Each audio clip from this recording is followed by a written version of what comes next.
세상이 너희를 미워하면 너희보다 먼저 나를 미워한 줄을 알라. 너희가 세상에 속하였으면 세상이 자기의 것을 사랑할 것이나 너희는 세상에 속한 자가 아니요 도리어 내가 너희를 세상에서 택하였기 때문에 세상이 너희를 미워하느니라. 내가 너희에게 종이 주인보다 더 크지 못하다 한 말을 기억하라. 사람들이 나를 박해하였은즉 너희도 박해할 것이요 내 말을 지켰은즉 너희 말도 지킬 것이라. 그러나 사람들이 내 이름으로 말미암아 이 모든 일을 너희에게 하리니 이는 나를 보내신 이를 알지 못함이라. 내가 와서 그들에게 말하지 아니하였더라면 죄가 없었으려니와 지금은 그 죄를 핑계할 수 없느니라. 나를 미워하는 자는 또 내 아버지를 미워하느니라. 내가 아무도 못한 일을 그들 중에서 하지 아니하였더라면 그들에게 죄가 없었으려니와 지금은 그들이 나와 내 아버지를 보았고 또 미워하였도다. 그러나 이는 그들의 율법에 기록된 바 그들이 이유 없이 나를 미워하였다 한 말을 응하게 하려 함이라. 내가 아버지께로부터 너희에게 보낼 보혜사 곧 아버지께로부터 나오시는 진리의 성령이 오실 때 그가 나를 증언하실 것이요 너희도 처음부터 나와 함께 있었으므로 증언하느니라.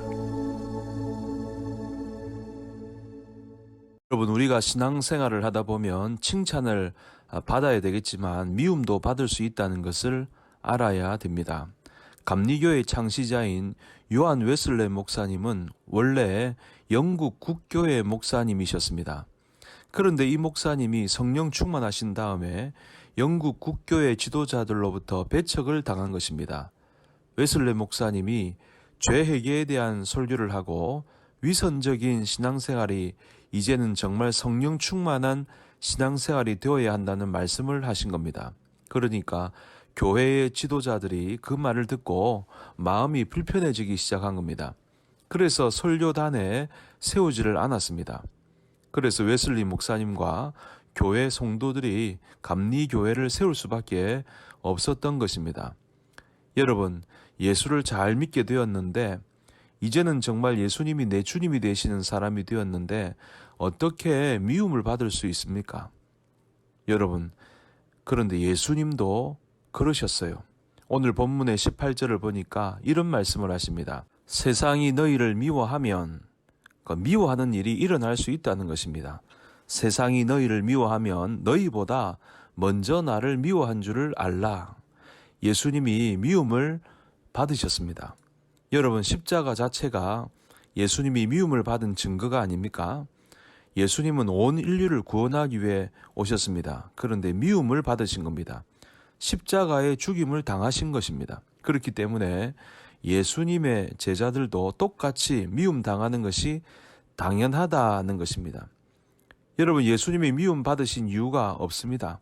25절에 분명히 말씀하고 있는데 그러나 이는 그들의 율법에 기록된 바 그들의 이유 없이 나를 미워하였다 한 말을 응하게 하려 함이라. 사람들이 예수님을 십자가에 못 박았는데 그렇게 죽일 만한 이유가 없는 것입니다. 빌라도가 이미 증거하지 않았습니까? 나는 이 사람에게서 십자가에 못 박을 죄를 찾지 못했다. 그런데도 유대인들은 예수님을 죽이고 싶을 정도로 미워한 것입니다. 예수님이 십자가에 달리셨을 때 예수님과 십자가에 달린 강도가 둘이 있었는데 한 강도는 예수님을 바라보고 구원받았습니다. 예수님, 오늘 나를 기억해 주십시오. 천국 가실 때 나를 기억해 달라고 그렇게 말한 그 강도는 오늘 네가 나와 함께 낙원에 있으리라. 우리 주님이 그렇게 말씀하신 겁니다. 그런데 똑같은 예수님을 바라보면서 또 다른 강도는 예수님을 비방한 것입니다. 네가 그리스도냐?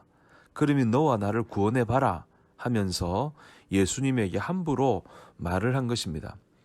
예수님이 그 강도에게 무슨 비방을 받을 짓을 하지 않았습니다. 미움을 받을 일을 하지 않았습니다. 그런데 그 강도는 그냥 예수님이 미운 겁니다. 여러분, 여기에는 영적인 문제가 있습니다. 이유 없이 미워질 때는 영적인 이유가 있는 것입니다. 여러분, 잘못한 게 있지 않습니다. 그런데도 미워한다. 영적인 이유가 있는 것입니다. 우리가 세상에서 예수 잘 믿는 것 때문에 미움받을 때가 있습니다. 거기에 영적인 문제가 있다는 얘기죠. 마귀가 미워지게 만드는 것입니다. 예수 믿는 우리를 미워지게 만드는 것입니다. 가족 안에서도, 직장 안에서도, 주변 사람들에게도 미움을 받게 만듭니다.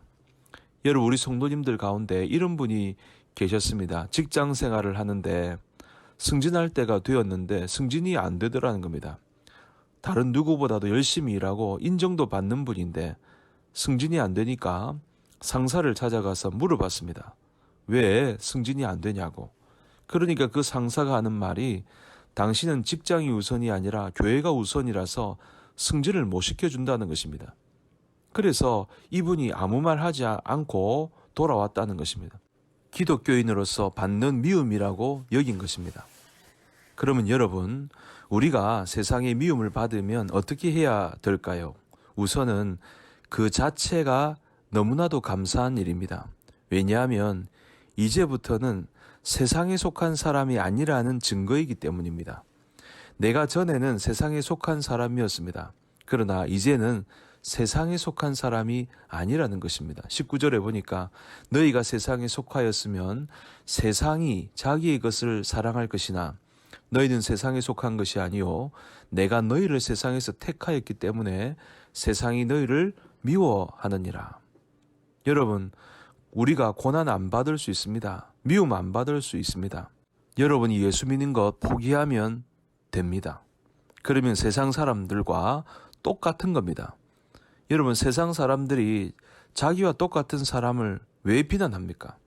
그런데 우리는 더 이상 세상 사람이 아니니까 그러니까 미움을 받는 것입니다.